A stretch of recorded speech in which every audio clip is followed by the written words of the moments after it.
आजकल बच्चों का पालन पोषण करना एक माता पिता के लिए बहुत ही कठिन कार्य हो गया है। कल मैंने एक वीडियो देखा जिसमें कथावाचक ने बड़ी ही सुंदर बातें बताई। उन्होंने कहा कि आज से 50-60 साल पहले भारत में आदेश आधारित सिद्धांत यानी कि इंस्ट्रक्शन बेस्ड थ्योरी पर बच्चे पाले पोसे गए। इसमें क्या होता था, परिवार में कोई एक सदस्य, चाहे वो दादाजी हो या पिताजी हो या बड़ा भाई हो, उनके आदेश पर सारा कुछ चलता था। उन्होंने कोई बात कह दिया तो सारे लोग मान लेते थे। किसी में भी ना करने की हिम्मत नहीं होती थी। और उस माहौल में जो बच्चे पले बढ़े वो आगे चलकर काफी सफल हुए। यहाँ जो इस वीडियो को देख रहे हैं इसमें से भी बहुत लोग उस माहौल में पल बढ़कर काफी सफल हुए हैं। दूसरा चरण जिसे कहते हैं डिस्कशन बेस्ड थ्योरी यानी विचार विमर्श वाली सिद्धांत।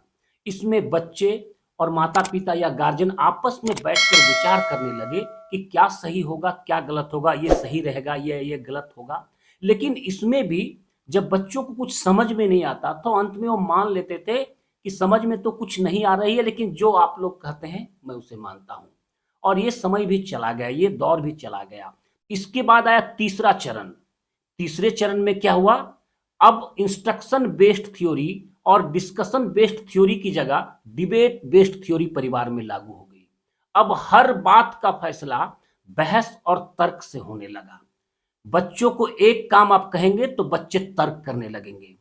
बच्चों को कहेंगे कि प्रणाम करो तो कहेंगे क्यों करूं।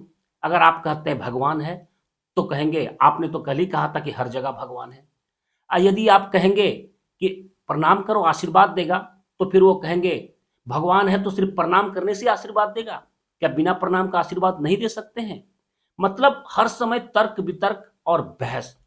इसमें सबसे जो ज्यादा प्रॉब्लम आया तीसरा चरण में कि बच्चे अपने आप को माता पिता और अभिभावकों से ज्यादा चालाक, ज्यादा बुद्धिमान खुद को समझने लगे। ये भी समय बीत गया और आया चौथा चरण। और ये चरण है डिनाई का, जो अभी चल रहा है। बच्चे हर बात में अब कहने लगे ना। बच्चों को कुछ भी एक काम आप कहते हैं वो सीधा कहता है ना। और इस चौथे चरण में बच्चों का पालन पोषण माता पिता के लिए एक दुष्कर कार्य, कठिन कार्य हो गया। अगर इस चरण में आप अपने बच्चों का पालन पोषण करना चाहते हैं तो आपको डे वन से, यानी जब बच्चे काफी छोटे होते हैं उसी समय से ध्यान देना होगा। बच्चों में छोटे छोटे काम करने की आदत आपको डालनी होगी। बच्चों को नैतिक शिक्षा की कहानियां सुनाइए। इससे उसमें विकास होगा, उसमें संस्कार उत्पन्न होंगे और वो देश का अच्छा नागरिक बनेगा।